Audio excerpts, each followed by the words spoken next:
I was sitting at the bar with my friend Liam, feeling pretty good about the promising deal we'd just closed for our companies. We decided to celebrate by clinking our beers together, taking a sip, when suddenly, a loud noise erupted from the other end of the bar. "What's going on over there?" Liam asked, curious. "No idea," I replied, turning my head to see what the commotion was about. That's when we noticed a young blonde woman in a booth, surrounded by a group of burly men.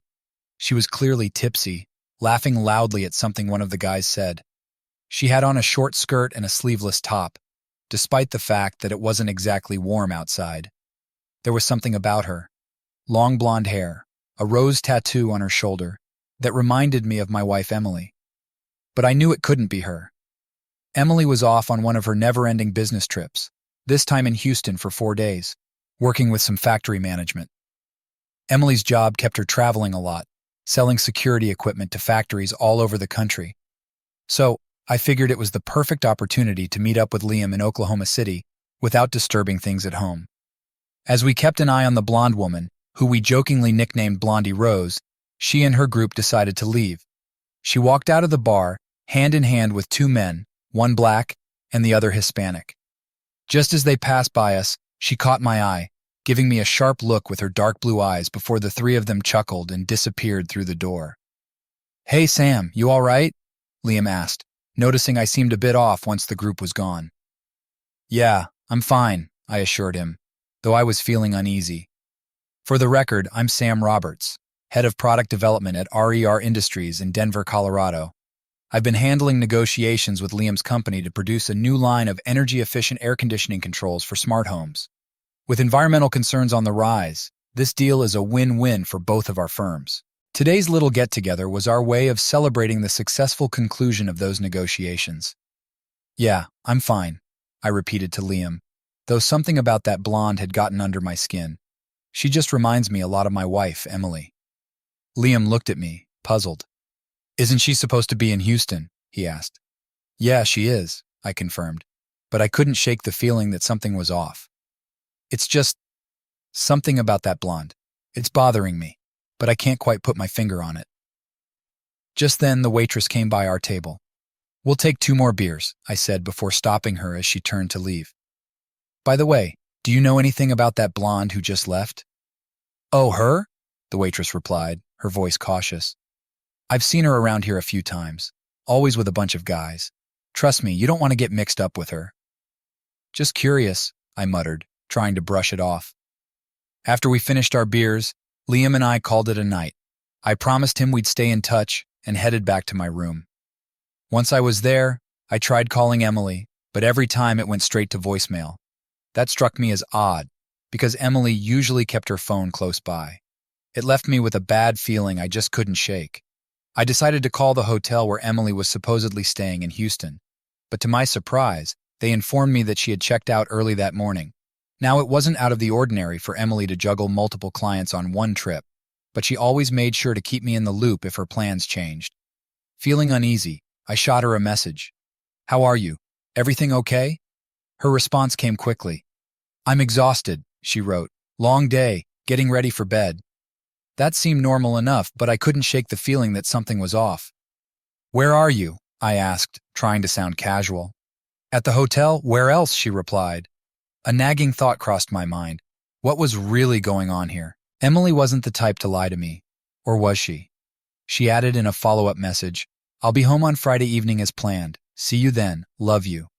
The way she phrased it felt like she was telling me not to worry, but also not to pry. I simply replied back, saying I loved her too. But the confusion gnawed at me. The next day, I headed home, my mind swirling with doubts. If Emily wasn't at the hotel, then where had she been? Was she even in Houston, or had she gone somewhere else? I decided to confront her about it when I saw her. Friday rolled around quickly, and just as she'd said, Emily was home before me. Her car was already parked in the garage when I got there. As I climbed the stairs, I could hear the shower running. I undressed and decided to join her, thinking it might be a good way to reconnect after all this unease. But when I opened the shower door, she let out a scream. I moved closer, trying to embrace her, but she pulled away from me, almost as if she was scared. "What's wrong?" I asked, baffled. "I haven't seen you in days, and now you're acting like I'm some kind of intruder."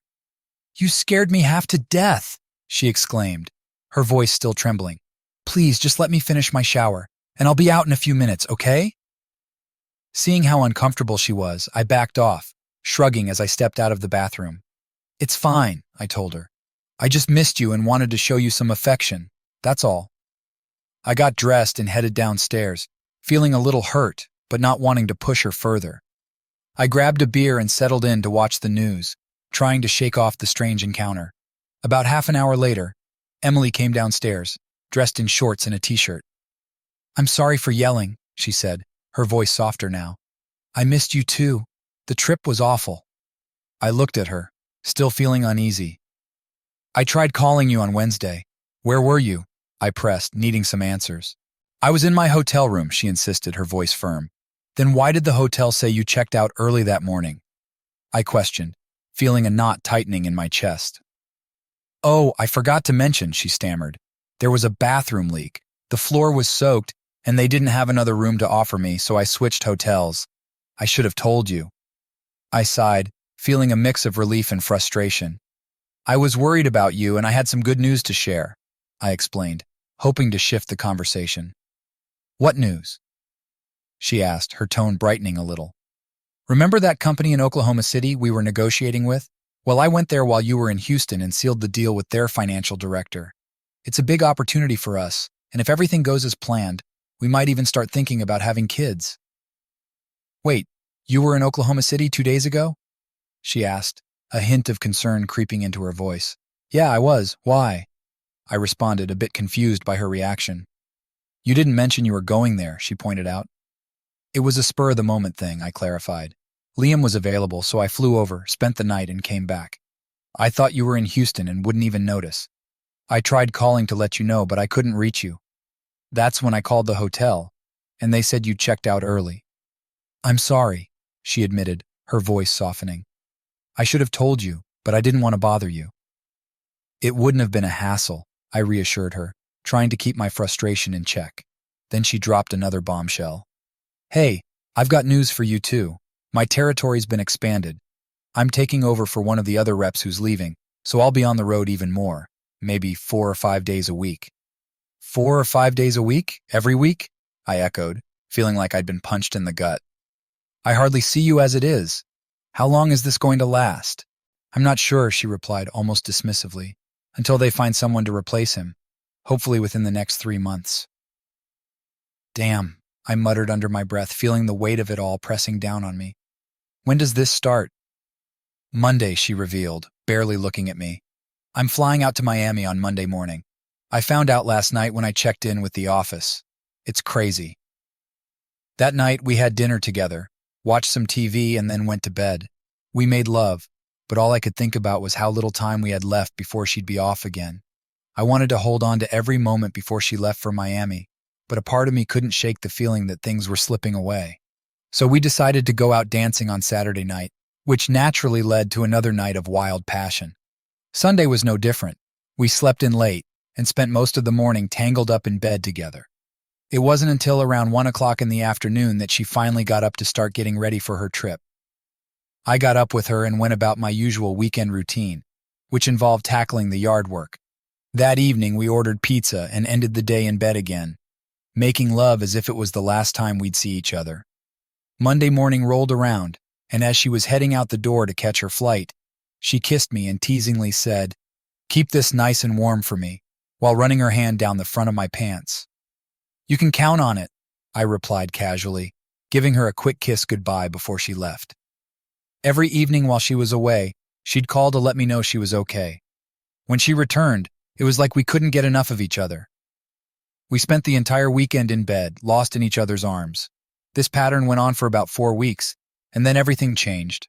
It was a Monday morning, and I had just taken my first sip of coffee after arriving at the office. Emily had left for New York on Sunday, telling me she'd get there early Monday morning. She also mentioned that this trip could last at least 5 days, maybe longer. I wasn't thrilled about it, but she reassured me that it was all for the best, that it would be worth it if things went smoothly. After finishing my second cup of coffee, I headed back to my office, only to be hit with a sudden and intense urge to use the bathroom. Once there, I felt a sharp, searing pain, unlike anything I'd ever experienced before. It was as if my pride was on fire, and a flood of memories from my army days came rushing back. Specifically, the warnings from fellow servicemen about certain symptoms. I knew right then that Emily had left me with something more than just memories. I informed my secretary that I needed to see a doctor and left the office immediately. Dr. Green had been my primary care physician since my army days, and I trusted him completely. After collecting samples and running some tests, he returned with the diagnosis. "I'm sorry, Sam, but you have gonorrhea," he said, giving me an antibiotic injection and prescribing some pills. He then began to probe into my sexual history, asking about partners and encounters. "I've only been with one person in the past 7 years, my wife Emily," I told him, feeling a mix of anger and betrayal. "We've been married for 6 years, and before that, she was my only partner." Dr. Green looked at me with a sorrowful expression. "I understand," he said quietly. "She needs to see a doctor immediately." He handed me a piece of paper with instructions and emphasized, "No sexual activity for 2 weeks."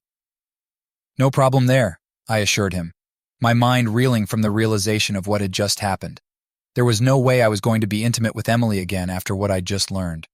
After the doctor briefed me on everything, he sent me on my way. I settled the bill feeling a mixture of anger and betrayal and headed for the exit. Once I was in my car, I called my boss to give him a quick update on the situation. Having gone through a divorce himself, he understood what I was dealing with and gave me a couple of days off to sort things out. Determined to get to the bottom of whatever my wife was up to and who she was involved with, I decided to do some digging of my own. Eventually, I made the call to a private investigator. "Blake Investigations, how may I assist you?" A friendly female voice answered when I called. After introducing myself, I requested a meeting as soon as possible. The receptionist informed me that I could meet with the investigator right away. Agreeing, I drove over to their office. When I arrived and introduced myself to the receptionist, she told me that Mr. Blake was expecting me and led me to his office. It was located in a charming business park near a doctor's office.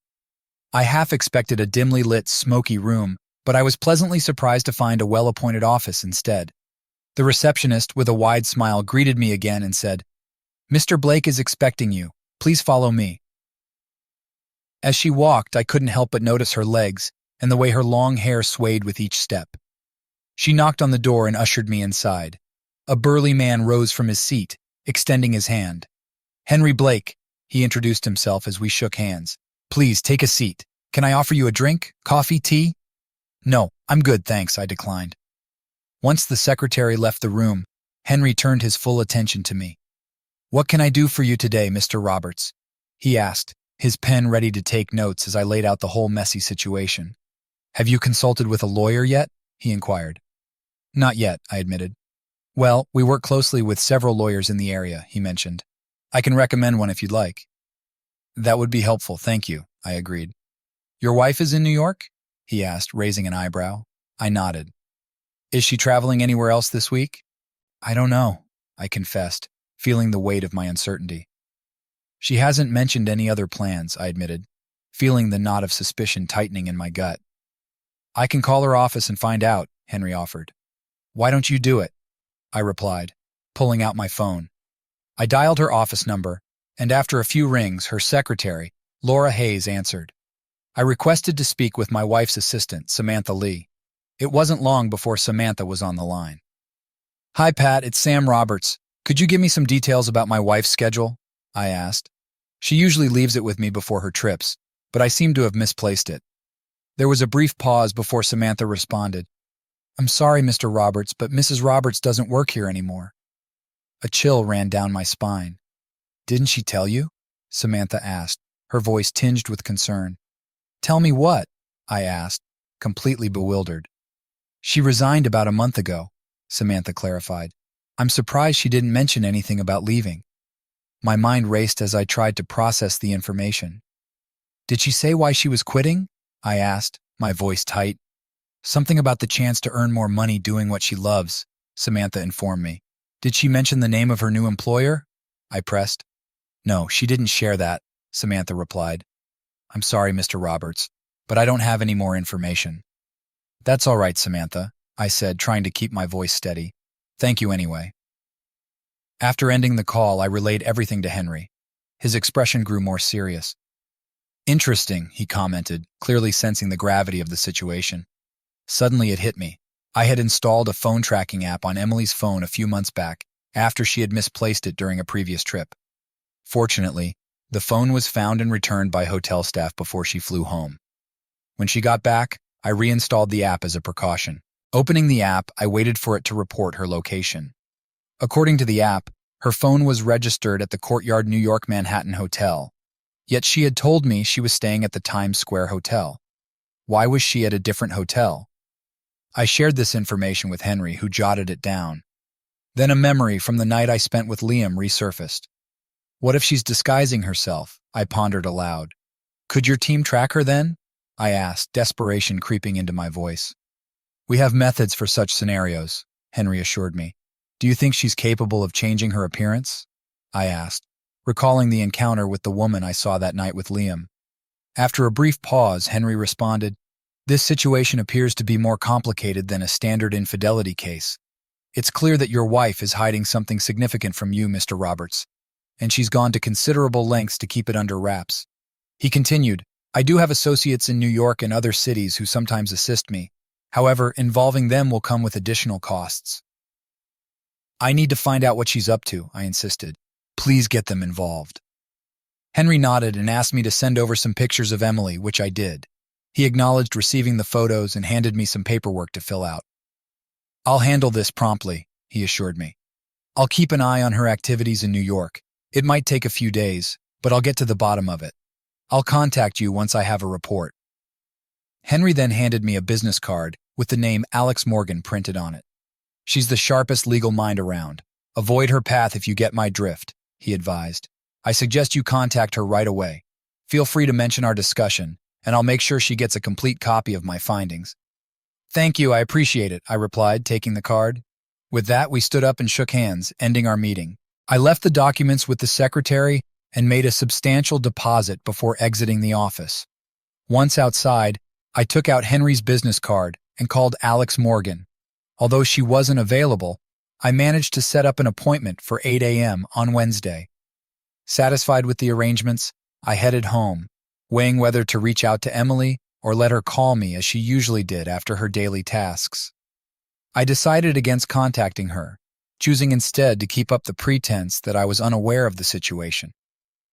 Determined to dig deeper, I resolved to go through her documents, securely stored in her desk drawer. The desk was locked with 2 keys. She had one, and I had the other, just as she previously had access to my desk. Invading her privacy wasn't something I'd have considered before, but her deceit had shattered my trust. As I opened the drawer and looked through the neatly organized folders inside, I couldn't help but admire Emily's impressive organizational skills, a quality I had always valued. I started my search and quickly found a thick folder filled with bank statements from an unfamiliar bank. It dawned on me that Emily had kept a separate account since we got married. I had assumed she'd closed it when we set up a joint account shortly after our wedding, but evidently she hadn't. Some of the statements dated back at least a year before our marriage, with the most recent showing a balance exceeding $500,000. What's going on here? I wondered, my mind racing. As I scrutinized the statements, I saw large deposits from a company named Brooks Enterprises, which was unfamiliar to me. I made a mental note to dig into this further.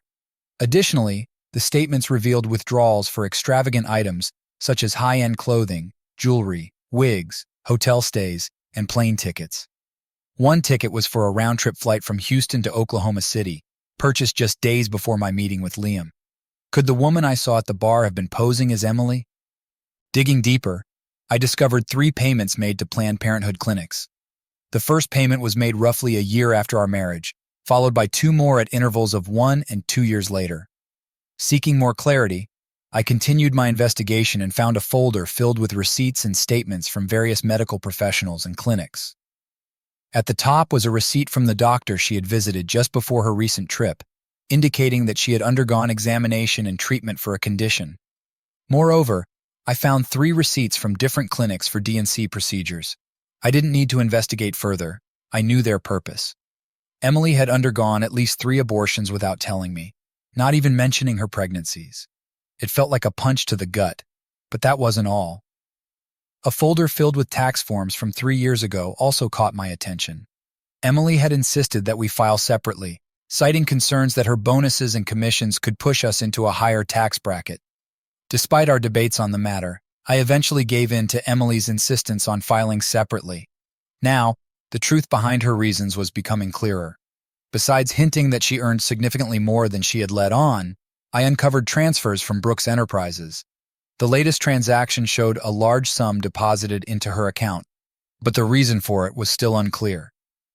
Another folder revealed crucial information: signed consent forms and a contract between Emily and Brooks Enterprises. While I didn't fully understand all the legal jargon, I grasped the main point. It seemed Emily had agreed to star in at least 5 adult films a year for 5 years. The contract, notarized and dated over 3 years ago, bore the signatures of both Emily and Ethan Brooks, the president and CEO of Brooks Enterprises. I copied the folders and assembled the documents into a new folder for the lawyer. I scanned the most incriminating papers into a PDF and saved them onto a flash drive. My plan was to email these files to Henry after returning everything to Emily's drawer and securing it. While I felt I had gathered enough evidence, I still needed more context. Had she been unfaithful throughout our marriage? And where was all this money coming from? Without access to her emails or texts, I felt at a disadvantage. After emailing the files to Henry, I called him to provide the update. He thanked me and promised to review the information further. I then moved to our master bedroom and headed to her dressing room. Although I usually respected her privacy, I decided to investigate her closet. Among the several bags of revealing clothes more suited for nightclubs, I found a couple of wigs, one of which resembled the one I had seen in Oklahoma City. Additionally, I discovered a stack of plastic drawers filled with various items, including small boxes of cosmetic contact lenses. Even though Emily didn't usually wear glasses or lenses, these were purely for altering eye color. I also stumbled upon a small booklet containing what appeared to be temporary tattoos.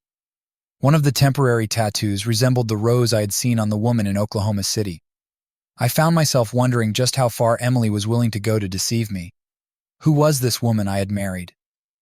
Continuing my search, I stumbled upon a box tucked away in a corner, filled with an array of pleasure toys. I had once expressed an interest in seeing her use such toys, but she had dismissed the idea, calling it perverse. At the bottom of the box, I discovered a DVD in a plastic case labeled DD and the Boys Volume 1 in black marker. My curiosity piqued. I muttered, "What in the world?" As I headed downstairs, inserting the DVD into the player and turning on the TV, the screen displayed a dimly lit room with a narrow upholstered bench. A date stamp in the lower right corner indicated the video was recorded around 3 years ago. As the bench was illuminated, Emily appeared, wearing a short sundress and a long red wig, presumably to hide her identity. In the background, a rough male voice instructed her to undress. "You're on time. Good. Now undress," the voice commanded. Emily complied, softly responding, "Yes, sir," as she unbuttoned her dress, let the straps fall from her shoulders, and let the garment drop to the floor. A man clad only in a towel approached and scrutinized her as though she were merchandise. "I see you're married," he noted, lifting her left hand to display the wedding rings I had given her. "Yes, sir, I am married," Emily affirmed. The man continued, "Does your husband know what you do?" Emily responded, "He knows." The man pressed further, "Is he okay with this?" Emily nodded and replied, "Yes, sir, he's fine. He knows he can never satisfy me, so he said I could find someone who could." Shocked, I yelled at the TV, "What? I never said anything like that!" It suddenly occurred to me that perhaps this was the narrative Emily was expected to maintain. The video continued with scenes of Emily engaged in explicit acts with multiple men. I noticed with dismay that none of the men in the video used protection. No wonder she contracted something, I thought, trying to grasp the full scope of her deception. Shock didn't even begin to cover it. I was utterly devastated. I cried, screamed, and shouted in disbelief. How could she do this to me, to us? In that moment, all the love I had once felt for her evaporated, replaced by a searing hatred. I wanted her out of my life for good. Needing to escape, I cleaned up the mess and drove to Hitchhiker, a bar and grill I often frequented. I ordered a beer and a burger, and as I sat there, I found myself lost in thought about where things had gone wrong in our marriage. I racked my brain, trying to understand what I might have done to drive Emily to such actions. I had always treated her with kindness and respect, showering her with love from the very beginning. I often surprised her with flowers or cards to show my affection. I believed we had a fulfilling relationship, especially in bed. I was satisfied and she seemed content as well. I never once considered cheating on her. I would never betray her trust like that. So why was she doing this? After finishing my burger, I checked the time. It was 4 o'clock. I decided to call Alex Morgan's office. With everything I had uncovered, I knew I couldn't delay any longer in starting the divorce proceedings. After listening to the secretary's spiel, I made my request. "Let me check, Mr. Roberts," she said. "It looks like there's been a cancellation, and Miss Morgan is available tomorrow at 8 a.m. Would that work for you?" "Absolutely," I confirmed. "Very well. I'll reschedule your appointment right away, and she'll see you first thing in the morning," she replied. "Thank you," I said, relieved. "See you then." Shortly after ending the call, my phone rang. It was Emily. Hesitating for a moment, I decided to answer. "Yes?" I greeted her curtly.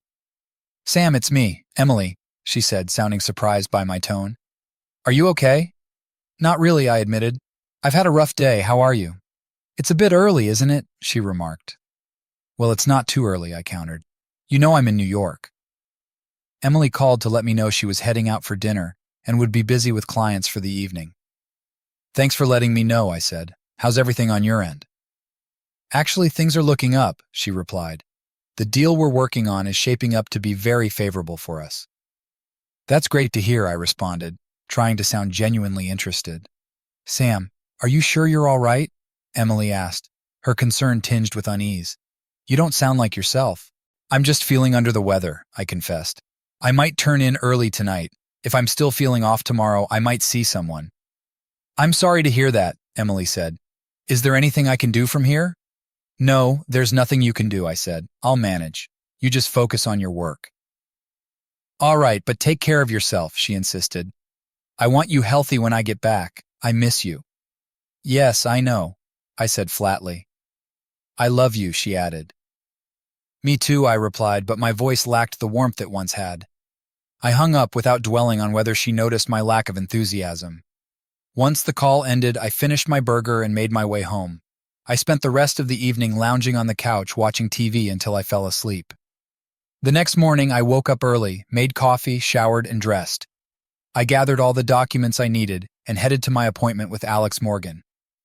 I arrived a bit before 8 a.m. and was promptly ushered in. Alex greeted me with a firm handshake. "Good morning, Mr. Roberts," she said. "What can I help you with today?"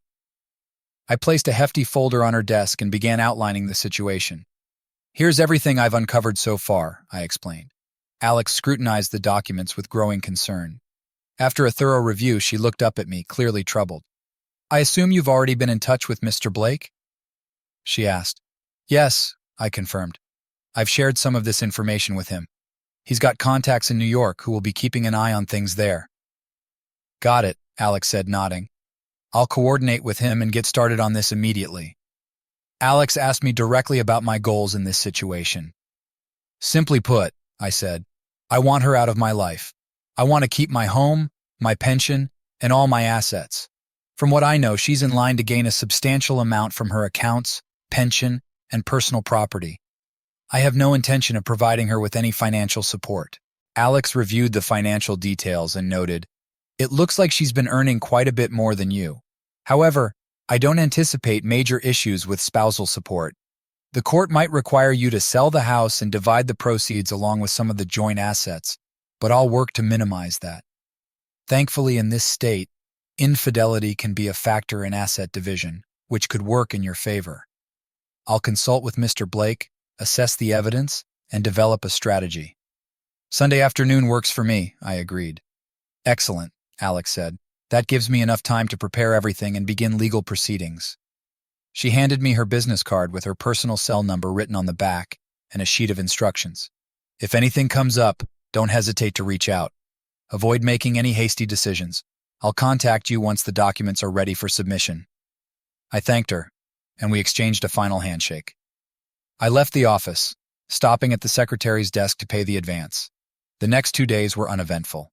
My days followed the same pattern: wake up, work, come home, eat, and sleep. Despite my boss offering me extra time off, I felt restless and preferred staying active rather than lounging at home.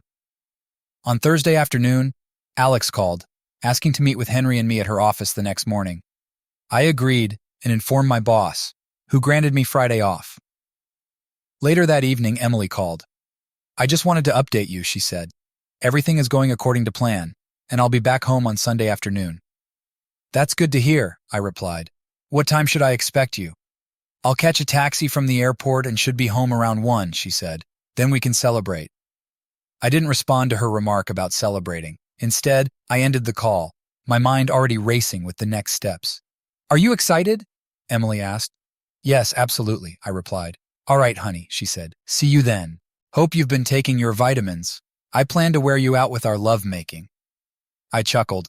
"Sounds enticing," I said. "See you then." We wrapped up the call and I leaned back in my chair with a smirk. Someone's in for a surprise, I thought to myself. The next day I arrived at Alex's office a few minutes ahead of schedule and was quickly shown into a conference room. I greeted Henry and Alex with handshakes and was introduced to 2 stern-looking men in dark suits. "Sam, meet Agent Foster and Special Agent Warren from the FBI, Alex said. "FBI?" I exclaimed. "Why are they involved?" "We'll get to that in a moment," Alex said. "Please, let's sit down and go over everything."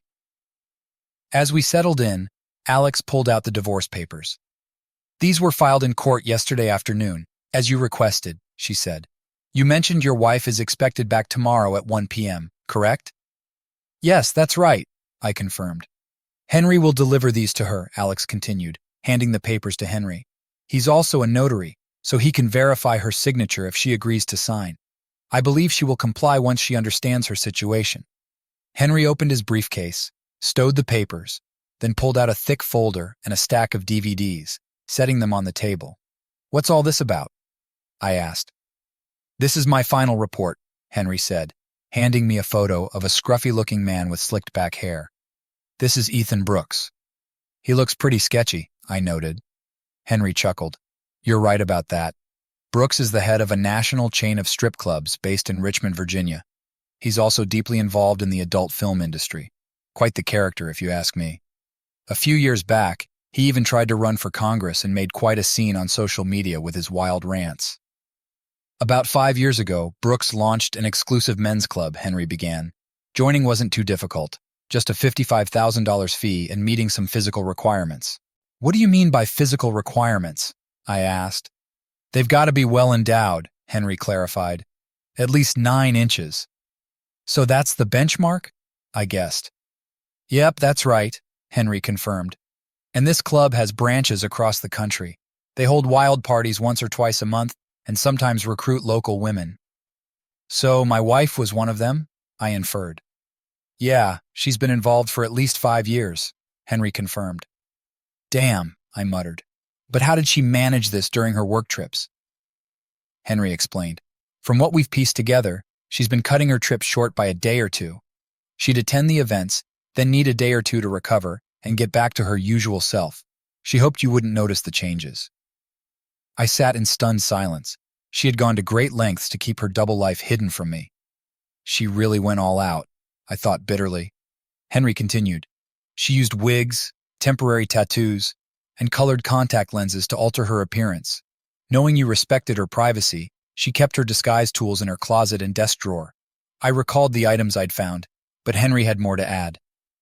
3 years ago, Brooks saw a chance to make more money by filming these monthly events," he said. "Participants got a cut of the profits. Your wife agreed to be part of this, signing an open-ended contract to produce 5 videos a year." Henry pointed to a stack of DVDs.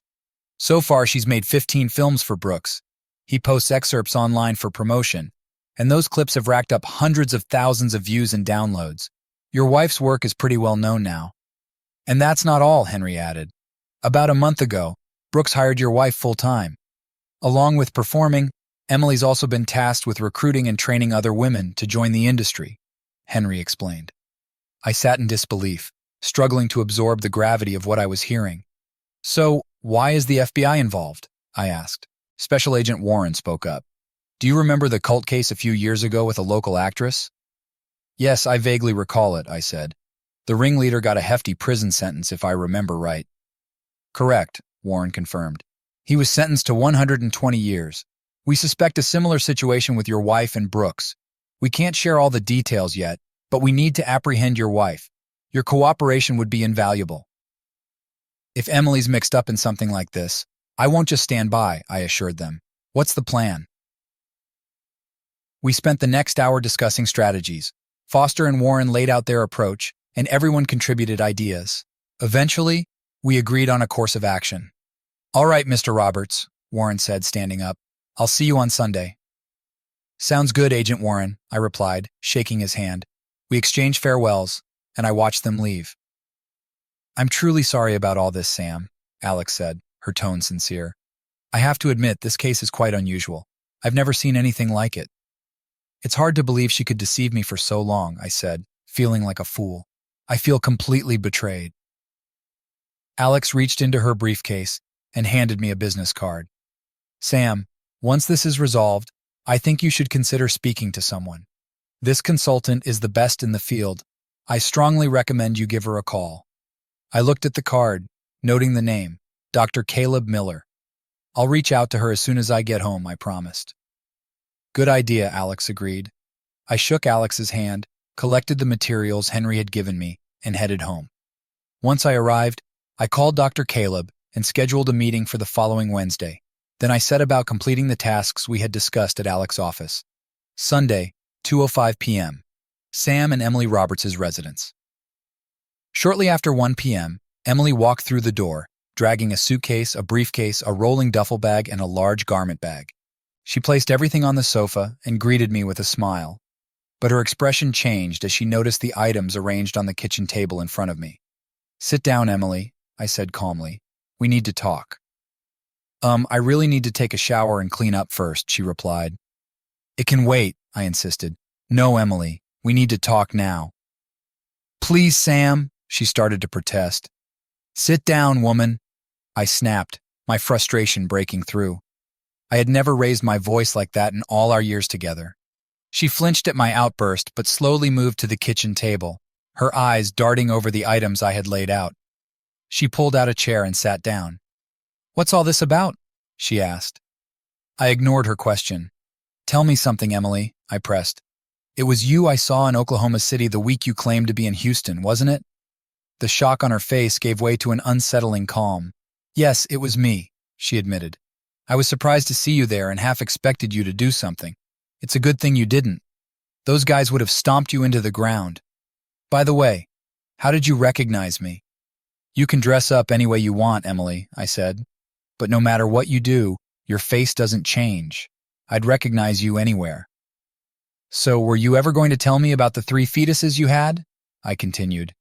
There were actually 4, she corrected. The first one was a few months before we got married, Emily said. I stared at her, trying to process her words. Were any of these children mine? I asked. Maybe, she replied nonchalantly. I don't know. I've had physical involvement with a lot of guys, including Black and Latino men. I didn't want to risk giving you a child who was clearly biracial. Besides, I really didn't want the burden of a child. It was my choice. I understand it's your choice, I said, struggling to keep my voice steady. But it's also my choice to never want to touch you again. How long has this been going on? At least 5 years, Emily admitted. It started even before we got engaged. At first, it was maybe once every 2 months. Then it became a monthly thing, and eventually, it was every time I was out of town. I set it all up myself at first. Then I met Ethan Brooks, and things changed. Why? I asked, shaking my head in disbelief. It's simple, she said almost with a shrug. I like physical involvement a lot, especially when several men are with me at once. Don't get me wrong, you're a great husband and lover. You always drove me wild. But there was a difference. You made love to me, and they just had me, again and again. It was just physical, nothing personal. It had nothing to do with you. I loved you. I still love you. I've never turned you down, and nothing I did has ever hurt you. You think nothing you did hurt me? I spat out. You freaking gave me gonorrhea, you stupid cow. Did you tell them you were involved with me, or did you lie about that too? I really regret it, Emily said, her tone almost indifferent. I thought that once I got my chance, everything would be fine. No, I didn't include you in my list of partners. Engaging in all that was just a physical need. So now that I know, I said, my anger boiling over, you think it's okay? How long did you plan to continue this crap? I don't know, she shrugged. Maybe several years. I had planned that once I saved up a few million, I could retire and we could go on a cruise to reconnect. But it seemed that dream was slipping away. I take it this isn't going to happen now, I said firmly. No, I replied. I've already completed the divorce papers. Emily smirked. You won't do that, she said confidently. First of all, you don't have the courage to go through with it. Secondly, I'll bury you in this divorce. I'll take everything you have, and who knows what Ethan and his crew will do to you. Is that what you think? I asked, raising an eyebrow. We'll see, she retorted. I glanced toward the front of the house and shouted, All right, you can go out now. At that moment, the door to my home office swung open, and 5 people emerged. Emily looked up, startled. Henry approached her, holding a manila envelope. Emily Roberts, he said. You've been served. He handed her the envelope. Sign this now, and let's end this sham of a marriage. I won't sign, Emily declared, her voice defiant. I'll fight you every step of the way. It might be a bit challenging, I said, considering the FBI will freeze your assets. FBI? She stammered, her eyes widening in shock. Yes, I confirmed. Meet Special Agent Warren and Agent Foster. They're here to take you into custody. They have a warrant for your arrest. Sign the papers now, and in 60 days it'll all be over. You can then focus on your defense. Emily's defiance seemed to crumble. Trembling, she took the pen and signed the divorce papers. Henry witnessed her signature, affixed his notary seal, and took the documents back. I'll deliver these to Miss Morgan, he said. 2 other people, Emily's parents, stepped forward to confront her. Her mother spoke first. Emily, I'm so ashamed of you, she said, tears in her eyes. How could you do this to Sam?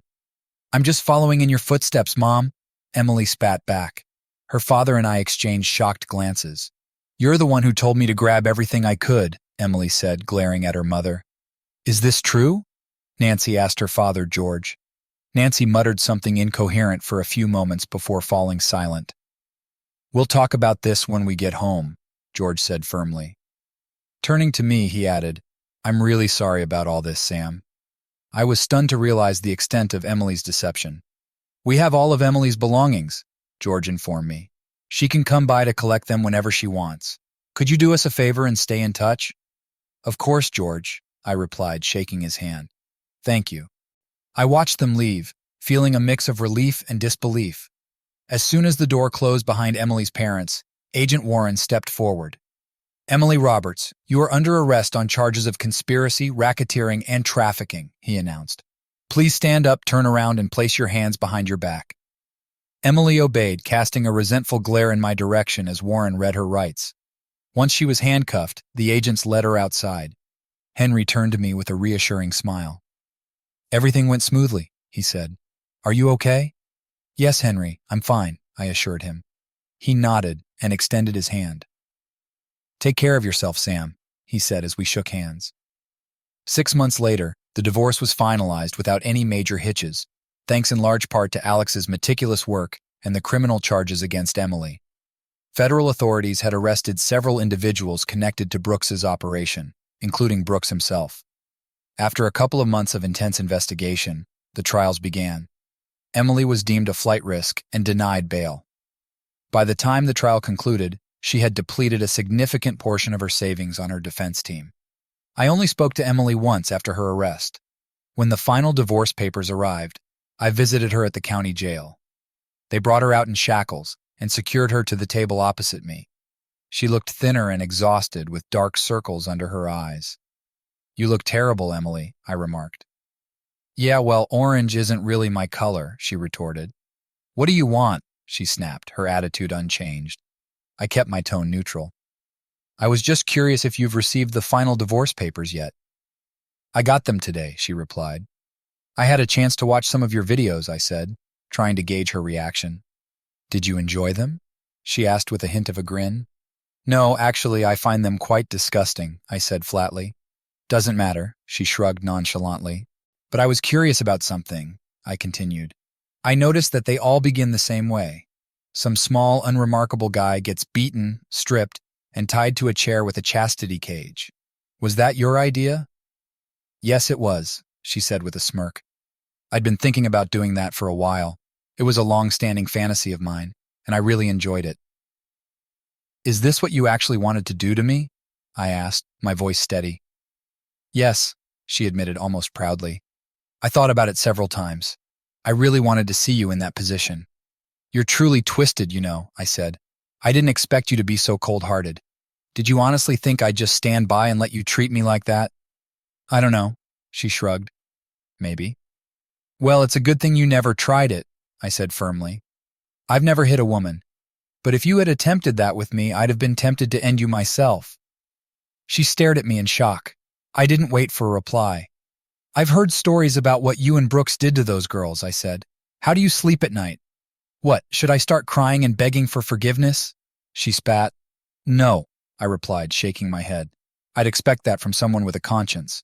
But we both know that's not you." "Looking back, it's probably for the best that you never had kids," I continued. "You were a lousy wife, and you'd have been an even worse mother." I thought I saw a flicker of sadness in her eyes, but I didn't care. I pressed on. "Why don't you do us all a favor and end it? The world has enough problems without you wasting air." I stood up, preparing to leave. "Oh my God, I turned you into a monster, didn't I?" she asked, her eyes wide. "You really despise me, don't you?" "Did you piece all of this together on your own?" I asked. "Yes," she replied. "I genuinely loathe you with every fiber of my being," I told her. "Because of you, I doubt I'll ever be able to love or trust another woman again. I hope it was worth it for you. Enjoy the rest of your pathetic life. Goodbye." I turned on my heel and walked away. I thought I heard her sobbing behind me, but I didn't care. My aim was to cause pain with my words, and I hoped my message had struck her deeply. Not long after our final confrontation, Emily cooperated with the authorities. She gave them all the information they needed in exchange for a plea deal on lesser charges. She was sentenced to 5 years in prison. Henry informed me that she'd likely spend most of that time in isolation at a secret facility. Thanks to her testimony, Brooks received a 105-year prison sentence. The thought of him facing decades of incarceration brought a small, grim smile to my face. The rest of his crew also faced severe sentences. George and Nancy went through a rough period after a heated argument at my place. Despite Nancy's insistence that she hadn't been unfaithful, George struggled to trust her. They nearly divorced but ultimately chose to attend counseling together. Although they are still together, their relationship remains strained. As for me, I moved on with my life. I sold my house and bought an apartment closer to work. I hit the gym a few times a week to get back in shape. I dated and even slept with a few women, but none of them felt right. I started therapy with Dr. Caleb, who has been instrumental in helping me work through my issues. The journey ahead is still long and challenging. Unless you've experienced it yourself, it's hard to truly understand the pain of being betrayed by someone you loved and trusted for years. Despite everything, I'm making progress. I have my job, my new place, and my freedom. I've noticed some women at work taking an interest in the new me. Yes, I'm still working through my problems, but who knows? Tomorrow is a new day.